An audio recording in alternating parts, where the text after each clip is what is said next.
C'est jeudi, c'est Histoire-Géographie. Nous sommes le jeudi 11 juin et nous étudions aujourd'hui les débuts du christianisme. Alors, vous êtes en train de regarder la vidéo, bah, c'est très bien. Vous la regardez jusqu'au bout. Si vous êtes en train de la regarder en classe, je fais un petit salut amical au collègue qui a la gentillesse et la patience d'écouter ma voix. Et vous pouvez prendre sur la page de droite, donc votre cahier, vous écrivez sur la page de droite comment est née la religion chrétienne, c'est notre petit 1. J'espère que vous avez bien recopié l'introduction qui est au-dessus. Donc si toutefois quelqu'un peut vérifier que vous avez bien recopié votre introduction au-dessus du petit 1, bah, ce serait super. Voilà, merci beaucoup. Alors aujourd'hui, vous allez lire les documents page 140-141, on va les regarder ensemble, faire l'itinéraire 1, page 141, alors il y a des questions mais il y a aussi un petit texte à rédiger, et puis recopier le cours du manuel à page 150 sur la page de droite. Alors, on est parti, on regarde le livre, vous prenez vos manuels, page 140, 141. Alors, on va étudier donc le début de la religion chrétienne. Alors, vous vous souvenez, c'était mardi, je vous ai expliqué qu'il y avait un texte d'un homme qui s'appelle Flavius Joseph, qui est un des seuls témoignages que nous ayons d'un non-chrétien, sinon le seul, sur l'existence de Jésus. Donc Flavius Joseph a écrit au 1er siècle avant Jésus-Christ, il est contemporain de Jésus, ça veut dire qu'il a vécu en même temps que lui, et il parle de cet homme dans un livre qui s'intitule Les Antiquités juives. Je vous lis le texte. À cette époque, vécut Jésus, un homme exceptionnel, car il accomplissait des choses prodigieuses. Il gagna beaucoup de monde parmi les Juifs et jusque parmi les Grecs. Lorsque, sur la dénonciation de nos notables, Pilate, le gouverneur romain de la Judée, l'eut condamné à être crucifié, ses disciples ne cessèrent pas de l'aimer parce que, disait-il, il leur était apparu le 3e jour de nouveau vivant. Il pouvait donc être appelé le Messie. De nos jours, il a encore de nombreux fidèles, ceux qu'à cause de lui, on appelle chrétiens. Alors, quelques petits mots peut-être que vous ne comprenez pas. Il accomplissait des choses prodigieuses, on parle de miracles, hein, peut-être que vous en connaissez certains, on va y revenir juste après. Il gagna beaucoup de monde parmi les juifs, ça veut dire qu'il a euh, séduit des personnes qui se sont converties à sa religion. Nos notables, hein, c'est nos personnes les plus importantes. Donc on voit que là, ce sont des juifs hein, qui ont dénoncé Jésus, parce que c'est ce que je vous expliquais la dernière fois, hein, ils ont un petit peu peur de la concurrence en fait. Et le gouverneur romain, lui, ce qu'il veut, c'est qu'il se soit calme dans sa province. Hein. Donc finalement, Jésus est un agitateur. Donc il le condamne à être crucifié. Alors c'est un supplice hein, qu'on utilisait à l'époque. On clouait la personne sur une croix où on l'attachait. Hein. Plus vraisemblablement, on a attaché Jésus sur une croix. Et à ce moment-là, quand vous êtes ainsi accroché sur une croix, vous mourrez d'asphyxie en fait, parce que votre cage thoracique s'écrase. Donc c'est un supplice qui dure très longtemps. Donc la mort sur la croix était vraiment quelque chose de très douloureux. Alors, vous voyez là à la fin du texte de Flavius Joseph apparaître le mythe. Hein. Toute religion, je vous l'ai rappelé hein, la dernière fois, toute religion est basée sur un mythe, c'est-à-dire un récit légendaire qui va fonder toute la croyance. Et le mythe, il est là. Ses disciples ne cessèrent pas de l'aimer parce que, disait-il, il leur était apparu le 3e jour de nouveau vivant. C'est la résurrection. Les chrétiens croient que Jésus est ressuscité 3 jours après sa mort. Pourquoi? Parce que donc dans les évangiles, hein, il est dit, alors à cette époque, au bout de quelques jours, on allait poser de l'encens, des fleurs au niveau de la tombe, et en fait, les femmes qui viennent à ce moment-là, s'aperçoivent que le tombeau est vide. Et puis, elles voient Jésus au loin. Donc voilà, c'est ce qui est raconté dans les évangiles. Euh, ce, Cet épisode-là, vous l'avez sur votre livre, ici. Alors, ici, attendez, je crois que je l'ai comme ça. Voilà, donc la Passion du Christ, donc c'est un panneau de coffret en ivoire qui est visible actuellement au British Museum à Londres et qui vous montre les différentes étapes de la Passion du Christ. Alors je vous montre ces détails, vous n'en avez qu'un sur votre livre là. Alors là, c'est quand Jésus porte la croix jusqu'au mont des Oliviers, donc ça fait partie du supplice, il porte lui-même sa croix. Ensuite, ici, allez, il est crucifié, pendant que d'autres sont pendus. Il a été condamné à mort en même temps que des prisonniers de droit commun, notamment un voleur. Ensuite ici, donc c'est ce que je viens de vous expliquer. Je clique en vain, voilà. Le tombeau est vide. Les femmes sont venues et elles remarquent que le tombeau est vide. La pierre qui le masquait a été poussée. Voilà, c'est ce qui est raconté dans les évangiles. Et enfin, Jésus ressuscité, donc on voit qu'il a une petite auréole ici autour de sa tête, donc c'est une personne sainte, continue de prêcher la bonne parole pendant 40 jours, puis il monte au ciel et c'est l'ascension. Alors, tout ça, ça correspond à des jours fériés dans notre calendrier. Pâques, on parle du vendredi saint, donc le vendredi, c'est le jour de la mort de Jésus, puis le dimanche, c'est les cloches qui sonnent à Rome, etc., eh bien c'est censé commémorer le jour de la résurrection de Jésus, le dimanche de Pâques. C'est la fête la plus importante pour les chrétiens. Et puis 40 jours plus tard, le jeudi, c'est l'Ascension. Le jeudi de l'Ascension, ça commémore le moment où les chrétiens pensent que Jésus est finalement monté au ciel, 40 jours après avoir été crucifié. Donc voilà l'origine du mythe et la raison pour laquelle les chrétiens ont ensuite adhéré au message de Jésus, puisque comme il y avait eu ce miracle de la résurrection, ça voulait dire qu'il avait été choisi par Dieu pour transmettre la bonne nouvelle que on peut ressusciter et qu'on peut aller au paradis, et ça touche profondément les gens de cette époque. Alors, je reviens au document d'aujourd'hui. Alors vous avez le vocabulaire là, je vous laisse le regarder ensuite quand il va falloir que vous l'utilisiez. Je vous lis le texte de la parabole du bon samaritain. Donc là c'est un extrait de l'évangile de Luc. On a expliqué la dernière fois ce que c'était que les évangiles, donc ce sont des témoignages sur la vie de Jésus. Donc voilà ce que dit Luc. Un homme se lève et dit à Jésus: que dois-je faire pour avoir la vie éternelle? Jésus lui dit: dans la loi il est écrit: tu aimeras ton Dieu de tout ton cœur et ton prochain comme toi-même. Il demande à Jésus: mais qui est mon prochain? Jésus reprend: un homme tombe aux mains des brigands qui le rouent de coups et le laissent à demi-mort. Un prêtre et un serviteur du temple le voient et passent à bonne distance. Mais un samaritain l'aperçoit, a pitié, panse ses plaies, le mène à l'hôtellerie et prend soin de lui. De ces trois-là, qui te semble le prochain de l'homme blessé? Celui qui a témoigné de l'amour par ses actes. Eh bien, va et fais de même. Alors, là, il faut que vous compreniez, Jésus, il parle d'un prêtre et d'un serviteur du temple. Quand il parle de ça, il parle du temple de Jérusalem, et donc il parle des Juifs.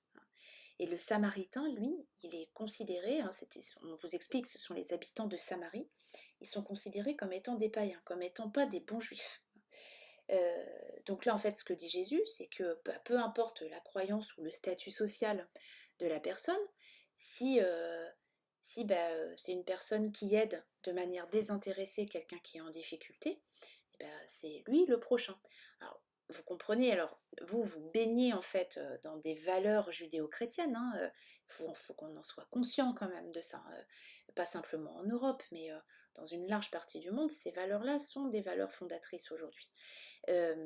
Mais ce sont aussi des valeurs profondément humaines. Et donc on s'adresse aux humains.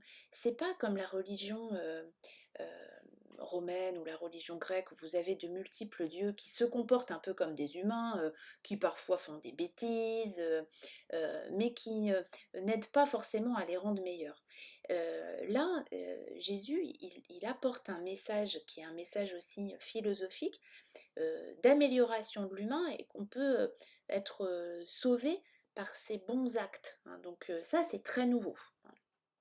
Et c'est pour ça que c'est séduisant pour les personnes de l'époque. Alors, vous avez ensuite ici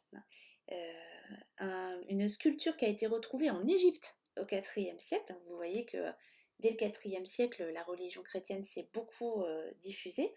Et donc représente Jésus, berger de l'humanité. Il est comparé constamment, hein, à un berger qui prend soin de ses brebis, qui seraient les humains. Donc là, il y a encore cette idée de prendre soin des autres, d'être proche, de s'aider. On passe au texte 4.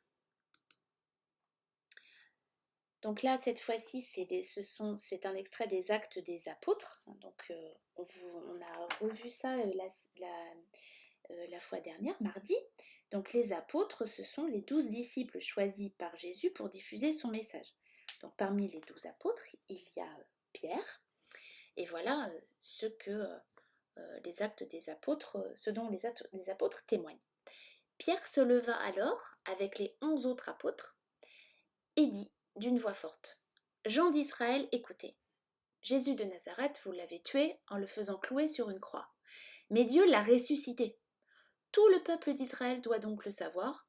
Ce Jésus, c'est lui que Dieu a fait Seigneur et Messie. Que chacun d'entre vous se fasse baptiser au nom de Jésus-Christ pour que vos péchés vous soient pardonnés. Un grand nombre d'entre eux acceptèrent les paroles de Pierre et furent baptisés. Alors le baptême, donc apparaît ici et ici.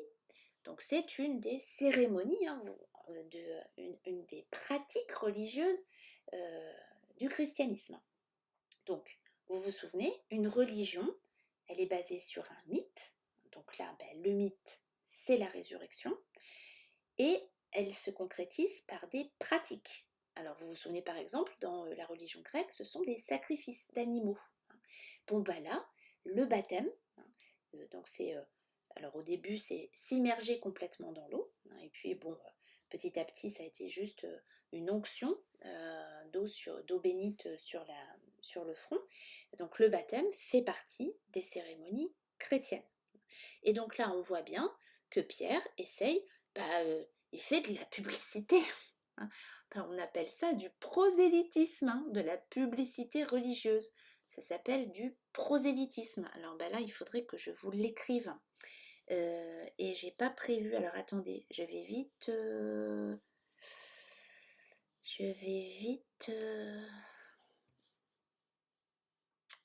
Oh là là. C'est pas bien ce que je fais. Je perds du temps.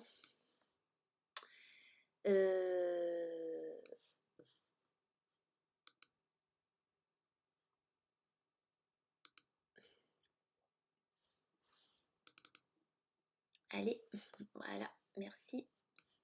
Je me dis merci à moi-même, hein, c'est bien. Alors, prosélytisme.